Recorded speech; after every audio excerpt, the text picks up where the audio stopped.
Hello বন্ধুরা, তোমরা কেমন আছো? আশা করছি তোমরা ভালো আছো। আজ তোমাদের বাংলা গুরুত্বপূর্ণ প্রশ্ন আরো কয়েকটা নিয়ে এসেছি। সেটা সেট 1 করে শুরু করছি। আজকে সেট 1। তো চলো প্রশ্নগুলো দেখে নেওয়া যায়। যারা আমার চ্যানেলে নতুন দেখছো, ভিডিওটি নতুন দেখছো, চ্যানেলটি সাবস্ক্রাইব করে নাও। প্লেলিস্ট করা আছে বাংলা, সেখানে অনেকগুলো ভিডিওস তোমাদের অলরেডি আপলোড করা হয়ে গেছে। যারা দেখোনি তারা গিয়ে দেখতে পারো।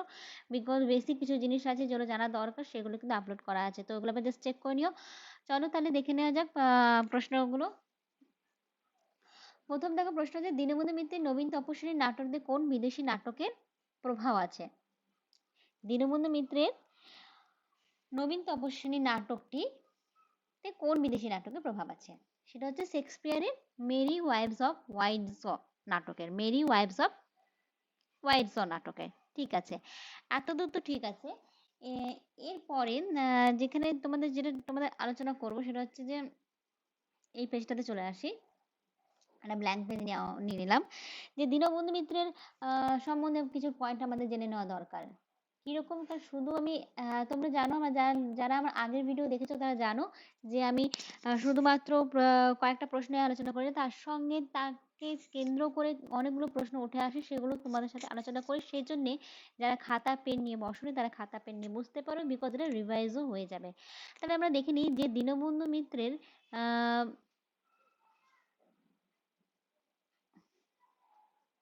জন্ম মৃত্যু সালটা একবার ওটা জাস্ট ঝালিয়ে নিলে কি হয়, সুবিধা হয়। সেটা হচ্ছে 1830 আর থেকে 1873। কত? 1830 আর 73। এরপর এখান থেকে কতগুলো পয়েন্ট আছে, যেমন দীনবন্ধু মিত্র অবভিয়াসলি একটা অনেক বড় টপিক। সে সময় কিন্তু কিছু কিছু জিনিস বিভিন্ন প্রশ্ন যখন আমি বিভিন্ন জায়গায় বিভিন্ন জিনিস আলোচনা করব, তাহলে তোমাদের পয়েন্টগুলো মনে থাকবে। যেমন দীনবন্ধু মিত্রের প্রথম নাটক কি?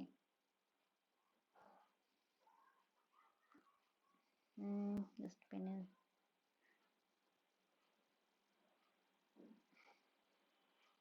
হুম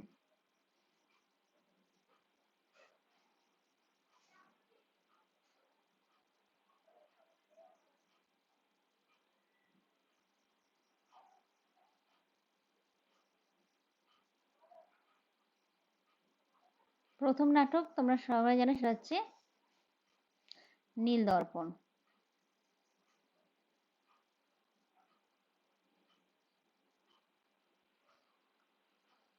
নীলদর্পণ কত? 1860। 1860 এখানে তোমাদের বুঝতে অসুবিধা, 1830, এটা কিন্তু 1830, ঠিক আছে, 1830। 1860 কোথা থেকে প্রকাশিত হয়েছিল? এটা প্রকাশিত হয়েছিল ঢাকা থেকে। কোথা থেকে? ঢাকা থেকে। এরপর দেখো, উম এর পরের পয়েন্ট দেখে নিতে পারি। সেটা হচ্ছে যে নবীন তপস্বিনী, যেটা আমরা প্রশ্ন রেখেছিলাম, নবীন তপস্বিনী তাহলে কত সালে লেখা? নবীন তপস্বিনী হচ্ছে 1873। নবীন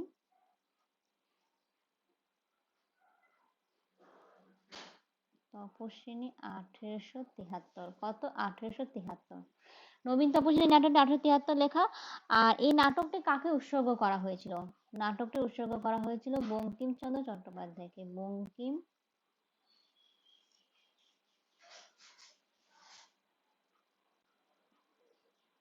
বঙ্কিমচন্দ্র চট্টোপাধ্যায়, পুরো নামে লিখছি না, বঙ্কিমচন্দ্র চট্টোপাধ্যায়কে উৎসর্গ করা হয়ে থাকে।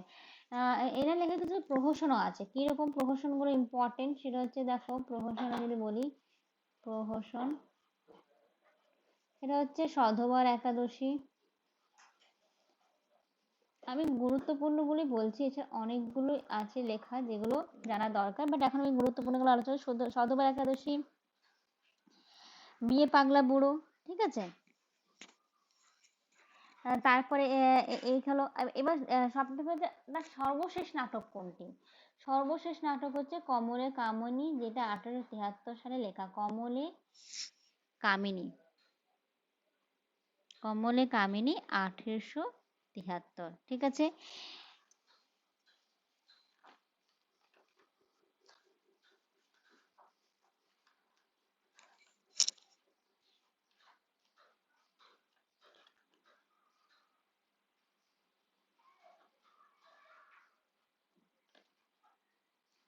এরপর আরেকটা হচ্ছে যে কাব্যগ্রন্থ তিনি লিখেছিলেন। কাব্যগ্রন্থ সেটা হচ্ছে যে দ্বাদশ কবিতা সুরধনী কাব্য। কাব্যগ্রন্থের মধ্যে তোমরা মনে রাখবে যে কাব্যগ্রন্থ হচ্ছে দ্বাদশ কবিতা, আর একটা হচ্ছে সুরধনী কাব্য।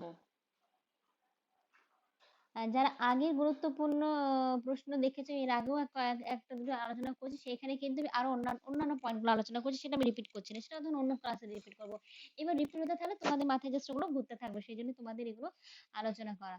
হ্যাঁ, নেক্সট কোশ্চেন, সবুজ পত্রে রবীন্দ্রনাথের প্রথম কোন প্রবন্ধ প্রকাশিত হয়? হ্যাঁ, সবুজ পত্রে রবীন্দ্রনাথের কোন প্রবন্ধটা প্রকাশিত হয়? সেটা হচ্ছে, উত্তর হচ্ছে বিচার ও বিবেচনা। বিচার ও বিবেচনা। তো বিচার ও বিবেচনা উত্তরে দেখে নাও। হ্যাঁ, সরি, বিবেচনা অবিবেচনা, বিচার ও অবিবেচনার বিবেচনা ও অবিবেচনা। ঠিক আছে, সবুজ পত্রে রবীন্দ্রনাথের প্রথম কোন প্রবন্ধ প্রকাশিত হয়? বিবেচনা ও অবিবেচনা। তো এখানে এবার তাহলে আমি রবীন্দ্রনাথের কয়েকটা প্রবন্ধ সম্বন্ধে আলোচনা করি। রবীন্দ্রনাথের প্রবন্ধ সম্বন্ধে আলোচনা মানে বলতে চাইছি, রবীন্দ্রনাথের বাংলা আর তার সঙ্গে কিছু না, রবীন্দ্রনাথের সম্বন্ধে কিছু একটা কয়েকটা দুটো তোমাদের কথা বলার আছে। এই টপিকে আলোচনা হয়ে যাবে, গল্প কিছুটা একটা জাস্ট গল্পের ছেলে কয়েকটা কথা বলবো।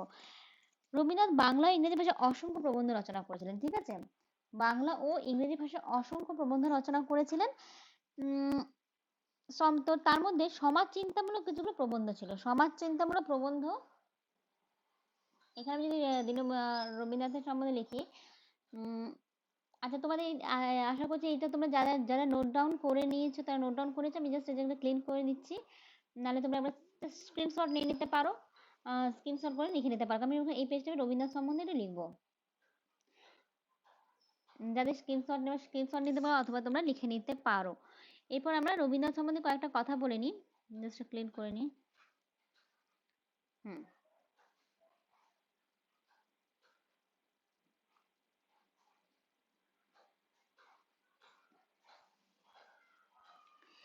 যে তিনি সমাজ চিন্তামূলক, তাহলে কি কি প্রবন্ধ, সমাজ চিন্তামূলক প্রবন্ধগুলো সংকলিত হয়েছিল সমাজ নামক প্রবন্ধে। ধর আমি এটা বিষয়টা কি, সমাজ চিন্তামূলক,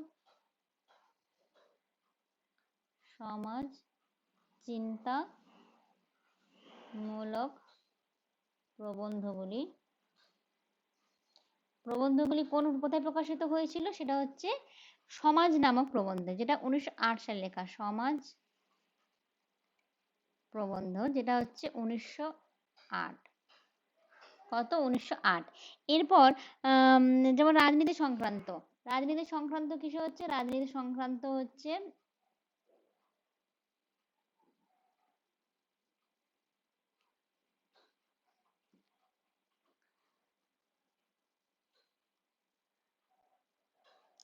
যাদের নোট ডাউন করো নোট ডাউন করে নিতে পারো, অথবা সেটা মন দিয়ে শোনো। রাজনীতি সংক্রান্ত সেটা হচ্ছে কালান্তর। আম, হ্যাঁ, কালান্তর নামক যে প্রবন্ধটা, সেটা কিন্তু রাজনীতি সংক্রান্ত বিষয়গুলি তুলে ধরা হয়েছে। এটা সালটা হচ্ছে 1937। তোমরা যারা জাস্ট যারা প্রিপারেশন নিচ্ছে এসএসসির জন্য, তারা হয়তো এটা শুনে থাকবে কালান্তর। এরপর হচ্ছে ধর্ম ভাবনা আধ্যাত্মিক, সেটা হচ্ছে ধর্ম। তো আমি আর ধর্ম ভাবনা লিখছি না, এর পরে ধরো লিখলাম ধর্ম নামক প্রবন্ধ। ধর্ম নামক প্রবন্ধে কি আছে? ধর্ম ভাবনা এবং আধ্যাত্মিকতার কথা কিন্তু ধর্ম নামক প্রবন্ধটা তিনি লিখেছিলেন। কে? রবীন্দ্রনাথের প্রবন্ধগুলোর কথা আমরা বলছি। এছাড়া শান্তিনিকেতনও কিন্তু তার মধ্যেই পড়ছে। শান্তিনিকেতন, শান্তিনিকেতন যেটা হচ্ছে এটা ওই 1909 থেকে 25 এরকম সালটা লেখা আছে। প্রপার দেওয়া নেই, প্রপার দেওয়া নেই, 1909 থেকে 25 বলতে পারো। এরপর আসছে ইতিহাস সংক্রান্ত। ইতিহাস সংক্রান্ত রবীন্দ্রনাথের প্রবন্ধগুলোর মধ্যে কোনটা পড়ছে? সেটা হচ্ছে ভারতবর্ষ। ইতিহাস সংক্রান্ত ধরো বলছি, আমি ইতিহাস সংক্রান্ত বলি কথা। ইতিহাস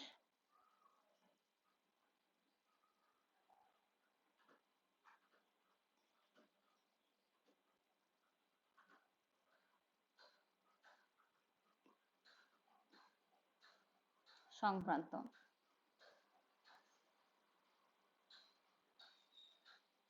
ইতিহাস সংক্রান্ত গ্রন্থগুলোর মধ্যে পাচ্ছি, সেটা হচ্ছে ধরে নাও ইতিহাস,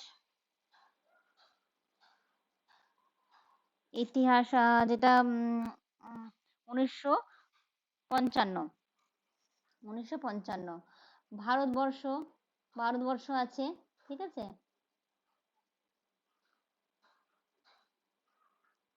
ভারতবর্ষের সালটা হচ্ছে 1906।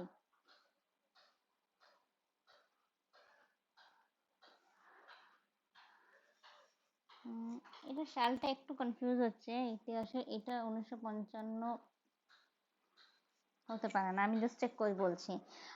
ওই ইতিহাস সংক্রান্ত, এটা মনে হয় ইতিহাস ভারতবর্ষ 1906। এরপর হচ্ছে যে এই যেটা আরো তিনটে খুব গুরুত্বপূর্ণ, যেটা তোমরা অবশ্যই মনে রাখবে, সেটা হচ্ছে সাহিত্য, সাহিত্যের পথে, আর সাহিত্যের স্বরূপ। সাহিত্য যেটা 1907 সালে লেখা, সাহিত্য 1907, সাহিত্যের পথে, সাহিত্যের পথে। আরেকটা হচ্ছে যে সাহিত্যের স্বরূপ 1943, সাহিত্যের পথে হচ্ছে 1936। সালগুলো এই জন্যই করা হচ্ছে কারণ অনেক সময় অনেক জায়গায় চলে আসে, বিশেষ করে যেগুলো ইম্পর্টেন্ট, যেমন সাহিত্য পথে আর সাহিত্যের স্বরূপ, তিনটি খুব ইম্পর্টেন্ট, তিনটে সালটা মনে রাখা খুব ইম্পর্টেন্ট। সাহিত্যের স্বরূপ,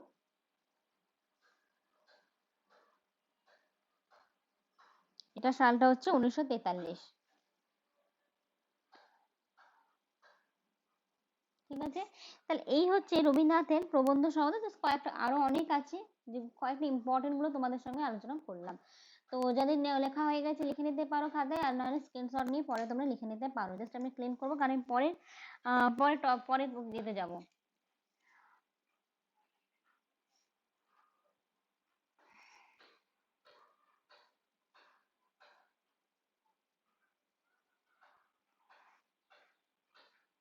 এর পরের প্রশ্ন হচ্ছে কোন গল্পকার মানে কোন গল্পকার কোন উপন্যাস, এটা কোন গল্পকার, এটা হবে কোন উপন্যাস, এটা ওকার হবে এখানে একটা।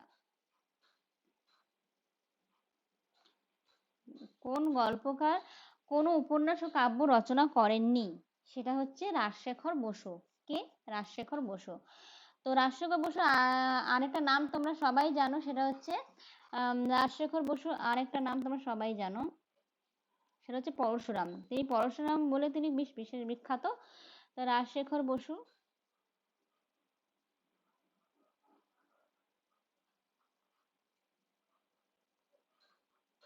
কি নামে বিখ্যাত? পরশুরাম।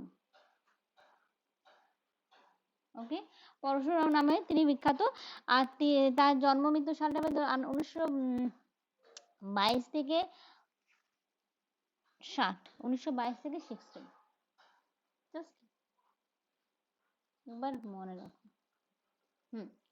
এরপর এই ছদ্মনাম অ্যাকচুয়ালি পরশুরাম। এরপর আরেকটা জিনিস গুরুত্বপূর্ণ, তিনি কাজের জন্য তিনি বেশ অনেকগুলো পুরস্কার দ্বারা তাকে সম্মানিত করা হয়। সেটা হচ্ছে তিনি চলন্তিকা নামক অভিধান লেখেন। তিনি যেটা খুব, এটা তোমরা ভীষণ মানে খুবই ইম্পর্টেন্ট, মনে রাখবে। চলন্তিকা এমন, যেটা তোমরা হয়তো দোকানে গেলে আমরা যে অভিধান দেখি, সেখানে দেখতে পাবে চলন্তিকা নামক একটা অভিধান। দোকানে গেলেই তোমরা পাবে, সেখানে দেবে রাজশেখর বসু, সেখানে নাম লেখা আছে। কারণ তিনি অভিধানটি তিনি লেখেন 1937 সালে। কত? 1937। এবং এই কারণেই তাকে কিন্তু দুটি গুরুত্বপূর্ণ একটা পুরস্কার দ্বারা সম্মানিত করা হয়, সেটা হচ্ছে রবীন্দ্র পুরস্কার। রবীন্দ্র পুরস্কার, যেটা সালটা হচ্ছে 1955। 1955। আরেকটা যেটা গুরুত্বপূর্ণ একটা পুরস্কার দ্বারা সম্মানিত করা, সেটা হচ্ছে পদ্মভূষণ 1956। পদ্মভূষণ 1956।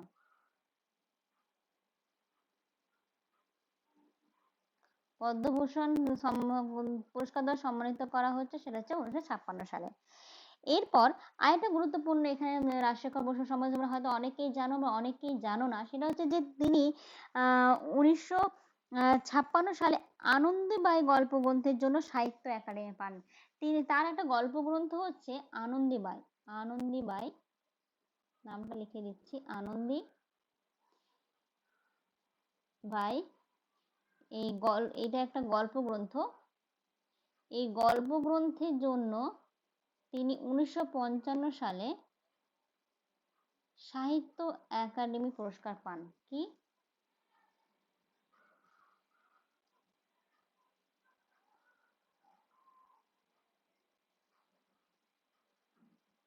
সাহিত্য একাডেমি পুরস্কার পান।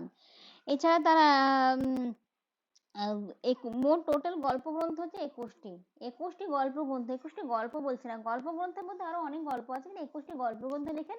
তার মধ্যে দুটো খুব ইম্পর্টেন্ট গল্প গ্রন্থ নাম বলেছি, গড্ডলিকা, কজ্জলি।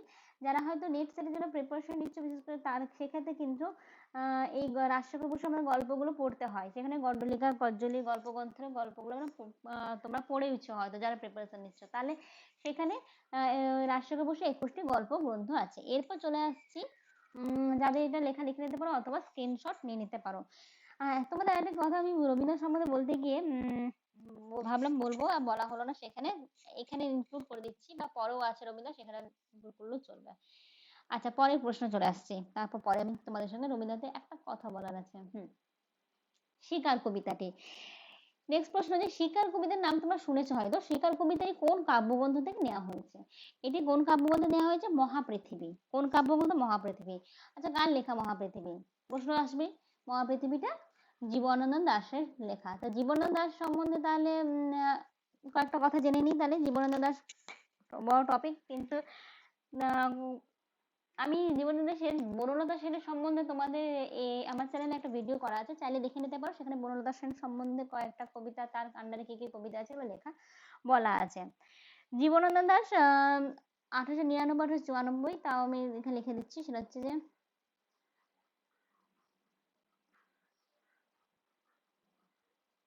জীবনানন্দ দাশ 1899 আর 1954। ঠিক আছে। এরপর জীবনানন্দ দাশকে না রূপসী বাংলার কবি বলা হয়। এখন নামটা শুনেই মনে হবে যে তাকে রূপসী বাংলার কবি কেন বলা হচ্ছে। অবভিয়াসলি যে তিনি কিন্তু এই বাংলার প্রকৃতির ওপর অনেক কবিতা লিখেছেন, সেখানে অনেক কিছু কাল্পনিক চরিত্র সেখানে নিয়ে এসেছেন। তো সে তাহলে তার এই যে কবিতা লেখার পদ্ধতিকে দেখে নিয়ে তাকে রূপসী বাংলার কবি বলে অভিহিত করেছেন। এছাড়া বুদ্ধদেব বসু তাকে, বুদ্ধদেব বসুর নাম তোমরা শুনে থাকবে। বুদ্ধদেব বসু খুব গুরুত্বপূর্ণ, বুদ্ধদেব বসু লেখা কঙ্কাবতী, মর্মবাণী, এগুলো বুদ্ধদেব বসুর কয়েকটা লেখা গ্রন্থ। তো বুদ্ধদেব বসুর তাকে কি নামে অভিহিত করছে? নির্জনতম কবি। নির্জনতম কবি। তার কবিতা লেখা ধরন, কবিতা লেখার যে বিষয়বস্তু থেকেই কিন্তু এই নামগুলো আসছে। যারা পড়েছে তারা জানো, নির্জনতম কবি বলে বুদ্ধদেব বসু জীবনানন্দ দাশকে আখ্যায় দিচ্ছেন বা অভিহিত করছেন। আবার অন্নদাশঙ্কর রায়ও তাকে কিন্তু নাম দিচ্ছেন শুদ্ধতম কবি। অন্নদাশঙ্কর রায়, অন্নদাশঙ্কর রায় তাকে শুদ্ধতম কবি বলে আখ্যা দিচ্ছেন বা অভিহিত করছেন। শুদ্ধতম কবি, কি শুদ্ধতম কবি। ঠিক আছে। বনলতা সেনের জন্য তিনি কিন্তু রবীন্দ্র পুরস্কার পাচ্ছেন কত সালে? 1953 সালে। বনলতা সেন কাব্যগ্রন্থটির জন্য, বনলতা সেন কাব্যগ্রন্থটির জন্য 1953 সালে কি পুরস্কার পাচ্ছেন? রবীন্দ্র পুরস্কার পাচ্ছেন।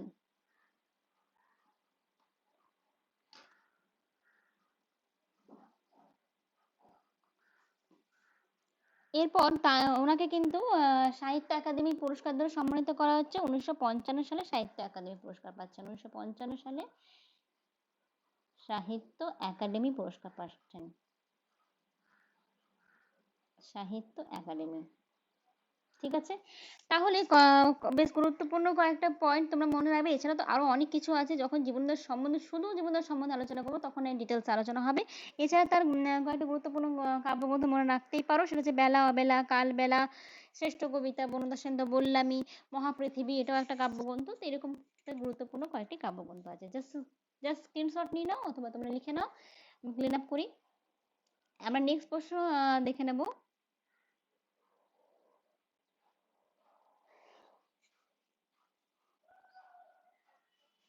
উদাসীন গ্রন্থকীট কাকে বলা হয়? উদাসীন গ্রন্থকীট কাকে বলা হচ্ছে? প্রমথ চৌধুরীকে উদাসীন গ্রন্থকীট বলা হচ্ছে। আচ্ছা, গ্রন্থকীট নামটা শুনেই মনে হচ্ছে না, গ্রন্থ মানে কি বই পত্রের সঙ্গে যুক্ত, কীট মানে পোকা, তাই তো?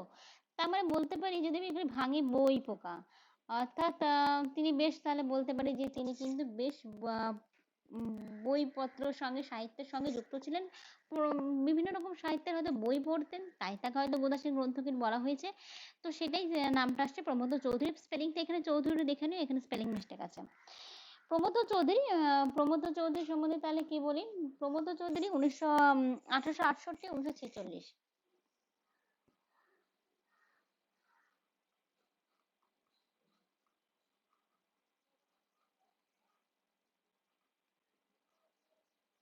এটা জন্ম মৃত্যু সাল, ঠিক আছে।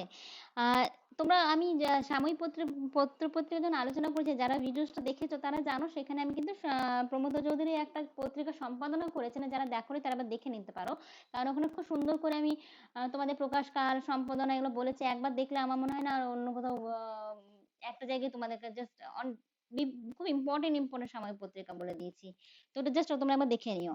তো কি সেখানে একটা পত্রিকা সম্পাদনার কথা বলেছিলাম, যারা দেখেছো তারা সহজে উত্তর দিতে পারবে। কি নাম, কি পত্রিকা সম্পাদনা করেছিলেন? তিনি সম্পাদনা করেছেন সবুজ পত্র। সবুজ পত্র পত্রিকার সম্পাদনা করেন, যতটা সালটা মনে পড়ছে 1914, ঠিক আছে। এছাড়া তিনি বিশ্বভারতী পত্রিকাও সম্পাদনা করেন। বিশ্বভারতী পত্রিকাটাও তিনি কিন্তু সম্পাদনা করছেন, বিশ্বভারতী পত্রিকা। তো সবুজ পত্র পত্রিকা সম্পাদনার জন্য তিনি বেশি পরিচিত। আচ্ছা, প্রমথ চৌধুরীর ছদ্মনাম তোমরা ছোটবেলা থেকে সবাই পড়েছো, তোমরা সবাই জানো, সেটা হচ্ছে ছদ্মনাম কি? হ্যাঁ, আমার প্রথম দিনের ভিডিও তোমরা একবার দেখে নিতে পারো, সেখানে ছদ্মনামের একটা লিস্ট করা আছে। চাইলে আমি আরেকবার ওটাকে তোমাদের কাছে আমি আবার করে ভালো করে করে দেবো।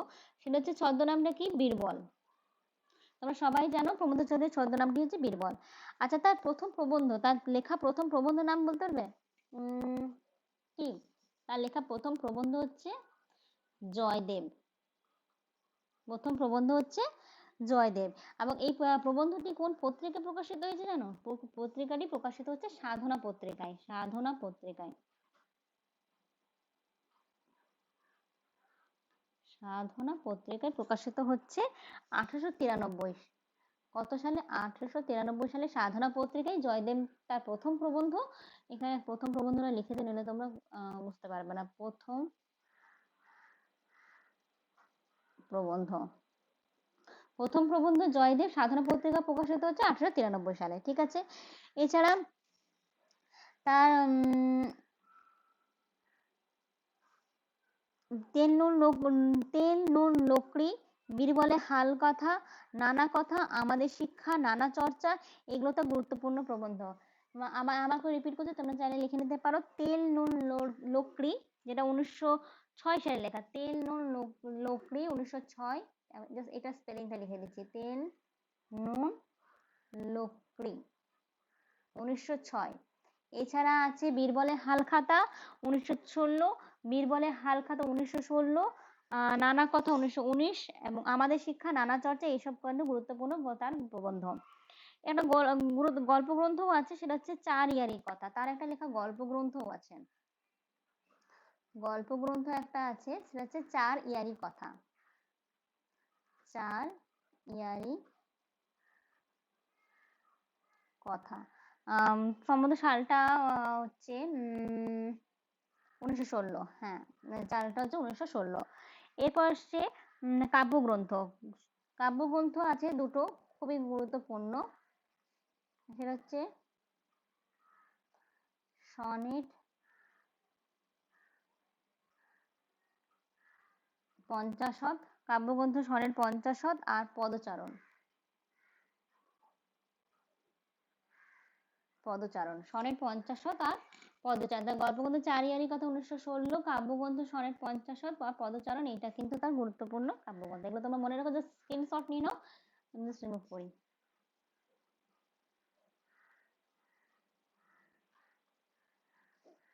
নেক্সট প্রশ্ন, ব্যাঙাচি ছদ্মনামে কে পরিচিত? খুবই সোজা, ব্যাঙাচি ছদ্মনামে কে পরিচিত? সে হচ্ছে আমাদের প্রিয় কবি নজরুল ইসলাম। তো 1899 1976 তার জন্ম মৃত্যু সাল। তার এই সম্বন্ধে কয়েকটা কথা আমরা জেনে নিই।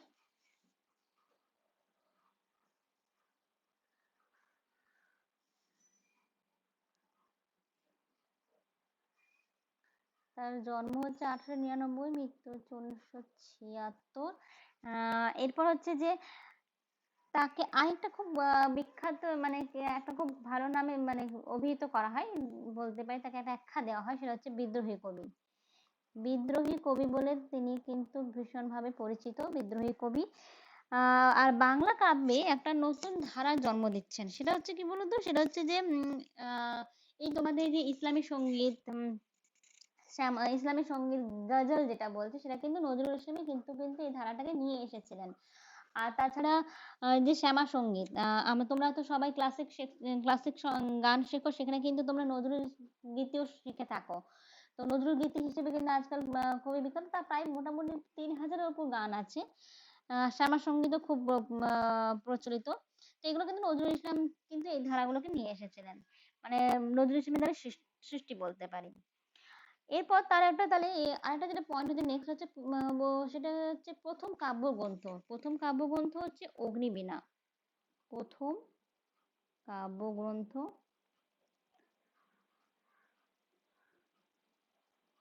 অগ্নিবীণা। এটা সালটা হচ্ছে 1922। যখন নজরুল ইসলাম সম্বন্ধে ডিটেলসে বলবো, তখন কিন্তু তার কাব্যগ্রন্থ আরো অনেকগুলো আছে, সেগুলো আমি তখন বলে দেবো।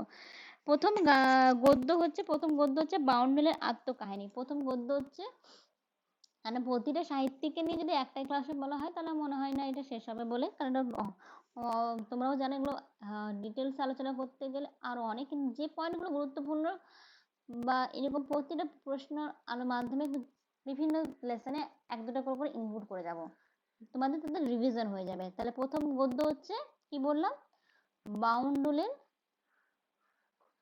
আত্মকাহিনী। বাউন্ডুলের আত্মকাহিনী তার প্রথম গদ্য। ঠিক আছে। আর 1919 সালে তিনি একটা সওগাত পত্রিকা প্রকাশ করেন। 1919 সালে সওগাত পত্রিকা, আর একটা গল্পও আছে 1922। আগে গল্পটা লিখে নিই। গল্পটার নাম বলতে পারবে কেউ? তার একটা গল্প আছে যেটা 1922 সালে প্রকাশিত হয়, সেটা হচ্ছে ব্যথার দান। ব্যথার দান, এটা কিন্তু একটা গল্প, 1922 সালে প্রকাশিত পাচ্ছে। আর তিনি একটা পত্রিকা এটা লিখছেন 1919 সালে সওগাত পত্রিকার সঙ্গে যুক্ত হচ্ছেন, 1919 সালে সওগাত পত্রিকার সঙ্গে যুক্ত হচ্ছেন। ঠিক আছে, এগুলো জাস্ট কয়েকটা ইম্পর্টেন্ট কথা বললাম। এবার চলে আসছে, স্ক্রিনশট নিয়ে নাও।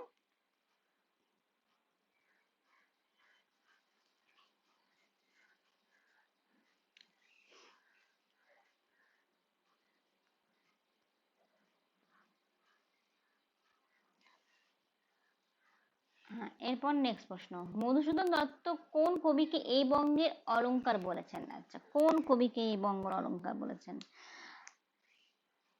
ইম্পর্টেন্ট প্রশ্ন। সেটা হচ্ছে কৃত্তিবাস ওঝা। কৃত্তিবাস ওঝার নাম তোমরা কিসের সঙ্গে পেয়ে থাকো? রামায়ণের সঙ্গে জড়িত অবশ্যই। তা এখন আমি ওই কৃত্তিবাস ওঝা সম্বন্ধে যাচ্ছি না, আমি এখন মধুসূদন দত্ত সম্বন্ধে আলোচনা করি। এর আগের লেসনে আমি আলোচনা করেছি, মানে আগে যখন আমি গুরুত্বপূর্ণ প্রশ্ন আলোচনা করেছি, তাহলে মধুসূদন দত্ত কয়েকটা কথা বলি, কৃত্তিবাস ওঝা সম্বন্ধে নয় অন্যদিন বলি। মধুসূদন দত্ত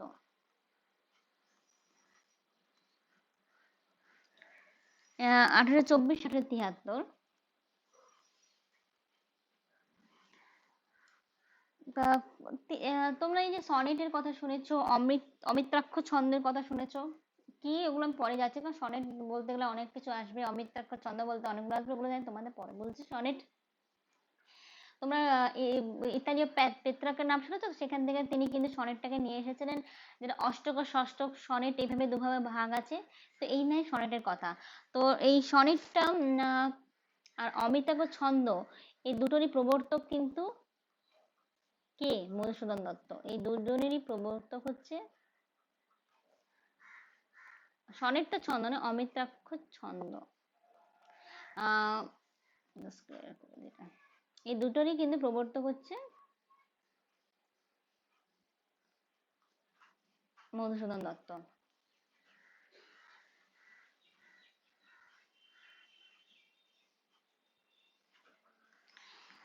তারপর একটা খুব বিখ্যাত নাটক হচ্ছে শর্মিষ্ঠা নাটক, পদ্মাবতী নাটক, কৃষ্ণকুমারী নাটক। কি কি? শর্মিষ্ঠা। শর্মিষ্ঠা নামক তিনি নাটক লিখছেন 1859। হ্যাঁ, 1859। পদ্মাবতী নাটক, খুবই ইম্পর্টেন্ট পদ্মাবতী নাটক শ্রেষ্ঠ ঐতিহাসিক নাটকের মধ্যে পড়ছে, কৃষ্ণকুমারী শ্রেষ্ঠ ঐতিহাসিক নাটকের মধ্যে পড়ছে। 1860 সালটা হচ্ছে 1860। তারপর আসছে কৃষ্ণকুমারী। কৃষ্ণকুমারী হচ্ছে 1861। কৃষ্ণ, তোমরা খেয়াল করছো এগুলো প্রতিটা কিন্তু ইম্পর্টেন্ট প্রশ্ন। যতগুলো আমি এক্সট্রা আলোচনা করছি সেগুলো প্রতিটা কিন্তু একটা প্রশ্ন এবং প্রতিটা ইম্পর্টেন্ট। তো সেজন্য প্রতিটা খুব মন দিয়ে তোমরা শুনবে। এরপর তিনি দুটো প্রহসনও লিখছেন কিন্তু, যে একেই কি বলে সভ্যতা, বুড়ো শালিকের ঘাড়। এই দুটোই কিন্তু 1860 সালে লেখা। তার দুটো গুরুত্বপূর্ণ প্রহসন হচ্ছে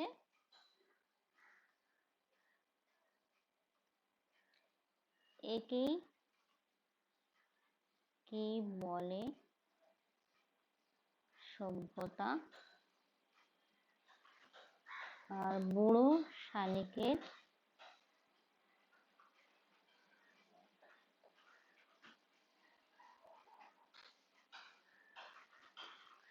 ঘাড়েরও। এই দুটোই কিন্তু 1860 সালে লেখা, ঠিক আছে। আর এছাড়া আরেকটা কিন্তু কাব্যর মধ্যে কিন্তু খুব গুরুত্বপূর্ণ দুটো কাব্য তোমরা সবাই পড়েছো, সেটা হচ্ছে আমাদের সম্ভবত 9-10 ক্লাসেও কবিতাটাকে ইনক্লুড করা হয়। মধুসূদন দত্তের লেখা কাব্য, সেটা হচ্ছে মেঘনাদ বধ কাব্য আর বীরাঙ্গনা কাব্য। এগুলো কিন্তু দুটোই কিন্তু মধুসূদন দত্তের লেখা। মেঘনাদ বধ কাব্য,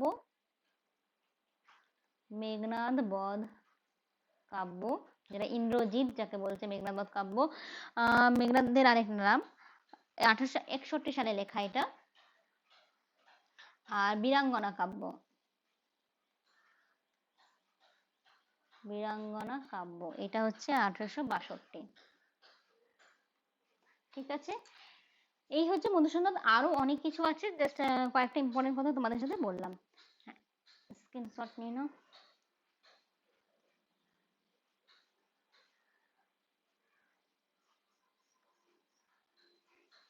নেক্সট প্রশ্ন, কৃত্তিবাস পত্রিকা, কৃত্তিবাস পত্রিকার সম্পাদক কে?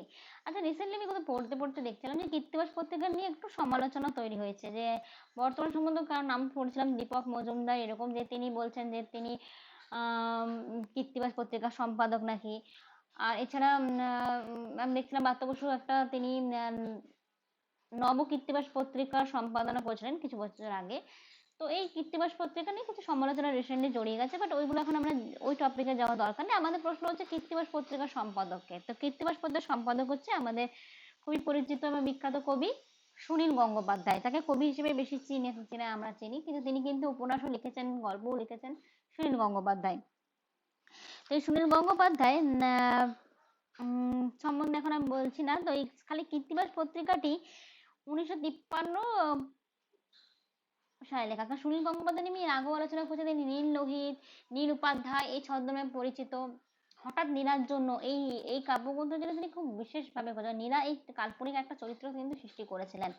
তো সুনীল গঙ্গোপাধ্যায় শেষে পর্যন্ত এই পত্রিকাটির সম্পাদক মানে সাল কত? সাল হচ্ছে 1953। এখানে সালটা আমি তোমাদের লিখে দিচ্ছি, 1953 সাল। ঠিক আছে, নেক্সট প্রশ্ন, রূপচাঁদ পক্ষী। রূপচাঁদ পক্ষী কার ছদ্মনাম? সেটা হচ্ছে আমাদের একটা অন্যতম গুরুত্বপূর্ণ কবি, বিখ্যাত কবি শক্তি চট্টোপাধ্যায়। কে? শক্তি চট্টোপাধ্যায়। শক্তি চট্টোপাধ্যায় সম্বন্ধে কয়েকটা কথা বলে দিই তাহলে। শক্তি চট্টোপাধ্যায়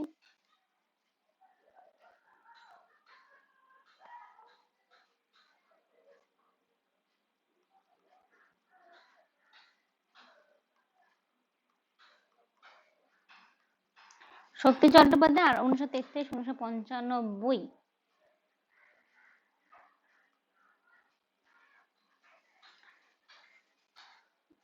1982 সালে প্রকাশিত একটা তার কাব্যগ্রন্থ,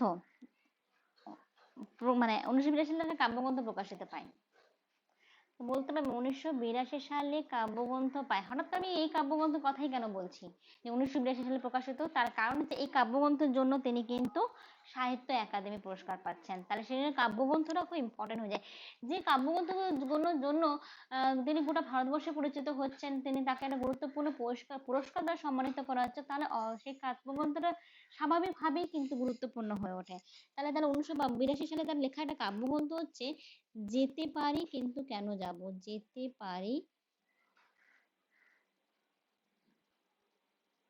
কিন্তু কেন যাব। এটা তার কাব্যগ্রন্থের নাম। তো এই কাব্যগ্রন্থের জন্য 1983 সালে তাকে সাহিত্য একাডেমি পুরস্কার দ্বারা সম্মানিত করা হচ্ছে, সাহিত্য একাডেমি।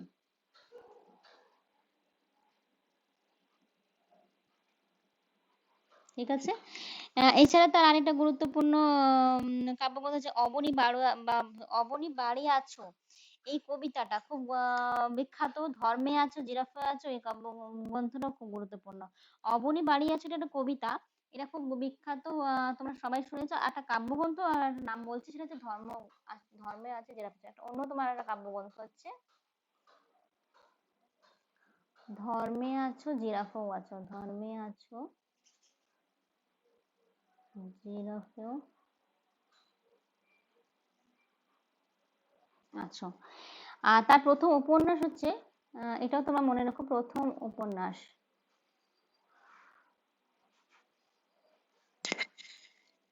উপন্যাস কুয়োতলা। হ্যাঁ, এই নামটা হচ্ছে কুয়োতলা। প্রথম উপন্যাস হচ্ছে কুয়োতলা। ঠিক আছে, নেক্সট প্রশ্নে চলে আসছি।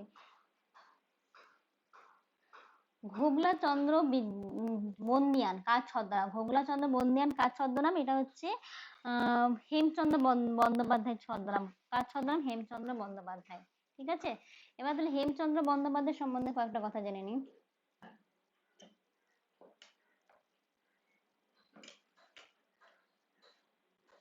হেমচন্দ্র বন্দ্যোপাধ্যায়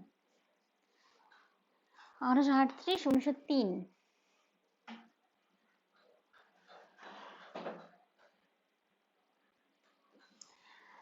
হেমচন্দ্র বন্দ্যোপাধ্যায়ের প্রথম কাব্য হচ্ছে চিন্তা তরঙ্গিনী।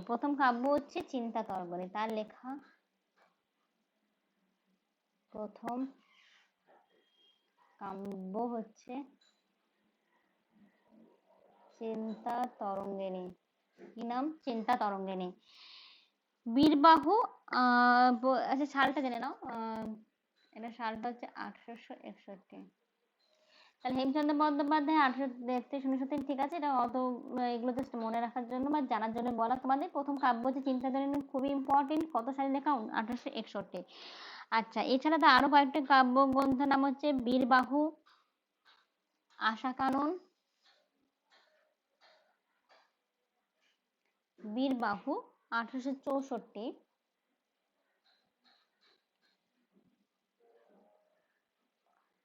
আশাকানন যেটা হচ্ছে 1876,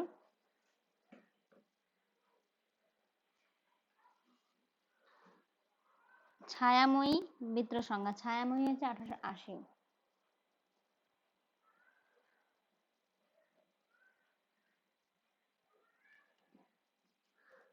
বিদ্রোহসংজ্ঞা 1875।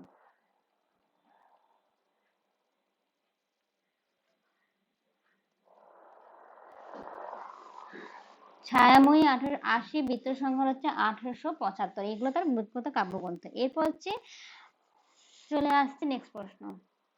বাংলায় প্রথম শিশু পত্রিকার নাম কি? বাংলায় প্রথম শিশু পত্রিকার নাম হচ্ছে বালক। বাংলায় প্রথম শিশু পত্রিকাটির নাম হচ্ছে বালক। এখন বালক সম্বন্ধে কয়েকটা কথা বলি। বালক মানে বালক বন্ধু, বালক বন্ধু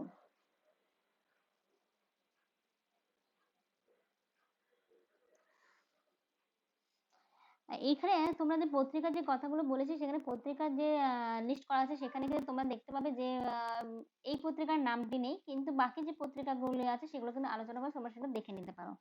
আর তোমরা বলতে পারো ভারতী পত্রিকার নামে একটা পত্রিকা লেখা হয়েছিল। ভারতী পত্রিকা লেখা হয়েছিল 1877 সালে, এবং তার সম্পাদক কে ছিল? তোমরা এটা আমাকে কমেন্ট বক্সে লিখে বলবে যে ভারতী পত্রিকার সম্পাদক কে ছিল। জাস্ট আমার আগের লেসনে লেখা আছে, সেখান থেকে পড়ে তোমরা বলতে পারো, বা তোমরা অনেকেই জানো, সেখানে তোমরা উত্তরটি দিতে পারো। এরপর হচ্ছে নেক্সট প্রশ্ন। সেই গল্পগ্রন্থটি কার লেখা? সেই গল্পগ্রন্থটি কার লেখা? সেই গল্পগ্রন্থটি লেখা হচ্ছে রবীন্দ্রনাথ ঠাকুর। কার লেখা? রবীন্দ্রনাথ ঠাকুর। হ্যাঁ, আমি বলেছিলাম যে রবীন্দ্রনাথ ঠাকুরের প্রশ্নটা পরে এলে সেখানে তোমাদের রবীন্দ্রনাথ ঠাকুর সম্বন্ধে একটা কথা বলবো। সেটা হচ্ছে যে তোমরা সবাই জানো যে রবীন্দ্রনাথ ঠাকুর, কবিগুরু রবীন্দ্রনাথ ঠাকুর 16 বছর বয়সে তিনি কিন্তু ছোট গল্প লিখতে শুরু করেন। 16 বছর বয়সে তিনি কিন্তু ছোট গল্প লিখতে শুরু করেন। তার প্রথম ছোট গল্প ছিল ভিখারিণী। তার প্রথম ছোট গল্পের নাম ভিখারিণী। এবং রবীন্দ্রনাথ 1901 সালে তিনি তার পরিবারের সঙ্গে শিলাইদহ নামটা তোমরা শুনেছো, কারণ আমরা যখন রবীন্দ্রনাথ সম্বন্ধে পড়ি তো শিলাইদহ নামটা চলেই আসে। তো শিলাইদহ ছেড়ে তিনি পশ্চিমবঙ্গের বোলপুর শহরের কাছে শান্তিনিকেতনে যান। 1901 সালে তার পরিবারের সঙ্গে শিলাইদহ ছেড়ে পশ্চিমবঙ্গের বীরভূম জেলার বোলপুর শহরের কাছে শান্তিনিকেতন যাচ্ছেন এবং শান্তিনিকেতনে রবীন্দ্রনাথ একটি ব্রহ্ম বিদ্যালয়ে একটা স্কুল প্রতিষ্ঠা করেছিলেন। সেখানে তিনি কি করেছিলেন? ব্রহ্ম বিদ্যালয় স্কুল প্রতিষ্ঠা করেছিলেন এবং 1901 সালে যা কালক্রমে পরবর্তীকালে এই ব্রহ্ম বিদ্যালয়টাই সময়ের সাথে সাথে কি হচ্ছে, একটা বিশ্ববিদ্যালয়ের রূপ নিচ্ছে, বিশ্বভারতীর রূপ নিচ্ছে, যেটা কিন্তু 1921 সালে বিশ্বভারতী নামে পরিচিত হয়। 1921 সালে আনুষ্ঠানিকভাবে তাকে সেই বিশ্ববিদ্যালয়টির নাম বিশ্বভারতী দেওয়া হয়। আর এই বিশ্বভারতী বিশ্ববিদ্যালয় কিন্তু 1951 সালে 1951 সালে কেন্দ্রীয় বিশ্ববিদ্যালয় মর্যাদা লাভ করে। সেন্ট্রাল ইউনিভার্সিটি মর্যাদা, কেন্দ্রীয় বিশ্ববিদ্যালয়ের মর্যাদা লাভ করছে 1951 সালে বিশ্বভারতী। কথা তাহলে কিভাবে এলো জাস্ট একটা তোমাদের জানা দরকার। পরীক্ষায় খুব জোর আসতে পারে যে বিশ্বভারতী বিশ্ববিদ্যালয়টা কার প্রতিষ্ঠা, কত সালে লেখা, এটুকুই আসতে পারে। বাকি গল্পগুলো তোমাদের জানার জন্য। আরেকটা কথা এখানে বলে দিই, রবীন্দ্রনাথ ঠাকুর ব্রিটিশ সরকার 1915 সালে তাকে নাইট উপাধি দিয়েছিল। 1915 সালে তাকে নাইট উপাধি দিয়েছিল এবং তোমরা সবাই জানো সেই সময় প্রথম বিশ্বযুদ্ধ চলছিল এবং ঠিক আছে, প্রথম বিশ্বযুদ্ধ চলাকালীন তাকে নাইট উপাধি দেওয়া হয়। এরপর তিনি কিন্তু নাইট উপাধিটা ত্যাগ করছেন 1919 সালে। কেন বলতো সে ত্যাগ করছেন? এই কারণেই ত্যাগ করছেন কারণ পাঞ্জাবে যে জালিয়ানওয়ালাবাগে 1919 সালে যে মর্মান্তিক গণহত্যাটা হয়েছিল সেটা প্রতিবাদ জানিয়ে কিন্তু তিনি যে নাইট উপাধিটি 1915 সালে পেয়েছিলেন, 1919 সালে 13ই এপ্রিল কিন্তু সেটা কিন্তু সেই উপাধিটি ত্যাগ করছেন। ঠিক আছে, চলে আসছে তাহলে পরের প্রশ্ন। পদ্মা নদী মাঝি। পদ্মা নদীর মাঝি তোমরা এটার উপর তো অনেক বেশ চলচ্চিত্র তৈরি হয়েছে, তোমরা হয়তো দেখেও থাকবে। সেটা হচ্ছে পদ্মা নদী মাঝি উপন্যাসটি কোন পত্রিকায় প্রকাশিত হয়? এটি প্রকাশিত হয় পূর্বাশা পত্রিকায়। তা কার লেখা? এবার দেখবে তোমরা জেনে নিলে যে পদ্মা নদী মাঝি একটা উপন্যাস হয় পূর্বাশা নামক পত্রিকার মধ্যে। কার লেখা? লেখাটি হচ্ছে মানিক বন্দ্যোপাধ্যায়। কার লেখা? মানিক বন্দ্যোপাধ্যায়। মানিক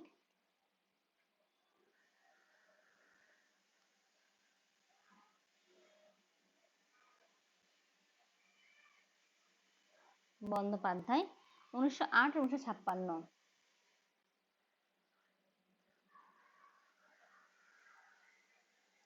1908 1956। প্রকৃত নাম হচ্ছে প্রবোধ কুমার বন্দ্যোপাধ্যায়। মানিক বন্দ্যোপাধ্যায়ের প্রকৃত নাম হচ্ছে প্রবোধ কুমার বন্দ্যোপাধ্যায়।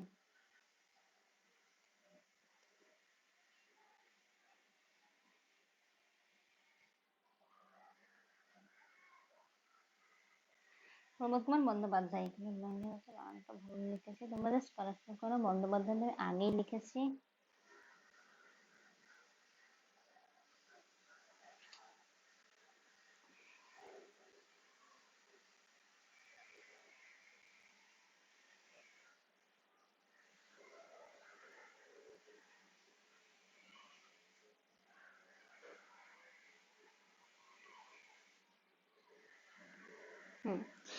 এছাড়া তার গুরুত্বপূর্ণ উপন্যাস আছে, সেটা হচ্ছে আচ্ছা সেটা হচ্ছে দিবানেত্রী কাব্য। তার সেটা হচ্ছে 1935 সালে লেখা। তার প্রথম উপন্যাস বলতে পারো দিবানেত্রী কাব্য। হ্যাঁ, তোমরা মানিক বন্দ্যোপাধ্যায় সম্বন্ধে যদি পুরো সাহিত্যিক আলোচনা আমি কিন্তু করা আছে আমার চ্যানেলে একটা ভিডিওতে, শর্ট ভিডিও। জাস্ট তোমাদেরকে আমি তার উপন্যাস, তার কতগুলো গল্প, সেগুলো কিন্তু জাস্ট 30-40 সেকেন্ডের শর্ট ভিডিও তোমাদের দেওয়া আছে, তাইলে ওখানে তোমরা দেখে নিতে পারো। দিবানেত্রী কাব্য 1935 সালে লেখা। জননী নামক তিনি একটা উপন্যাসও লিখছেন এটা 1935 সালে লেখা। আর এই যে পদ্মা নদী মাঝি কথাটা বললাম, এটা কত সালে লেখা? এটা হচ্ছে 1936 সালে লেখা। পদ্মা নদী মাঝি 1936 সালে লেখা। পুতুল নাচের ইতিকথা নামক একটা উপন্যাস লিখছেন, সেটা হচ্ছে 1936 সালে লেখা। তিনি অনেকগুলো গল্পও লেখেন, ময়ূরী ফুল, মল্লাগড়, এগুলো কিন্তু গুরুত্বপূর্ণ কোনো গল্পও আছে।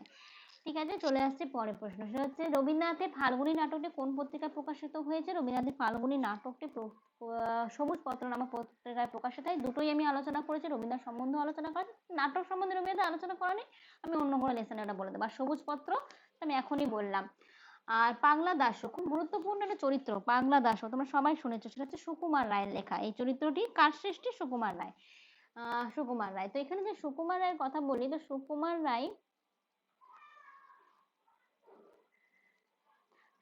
রায়ের পিতার নাম তোমরা সবাই জানো, তিনি হচ্ছেন উপেন্দ্রকিশোর রায়চৌধুরী। কি নাম?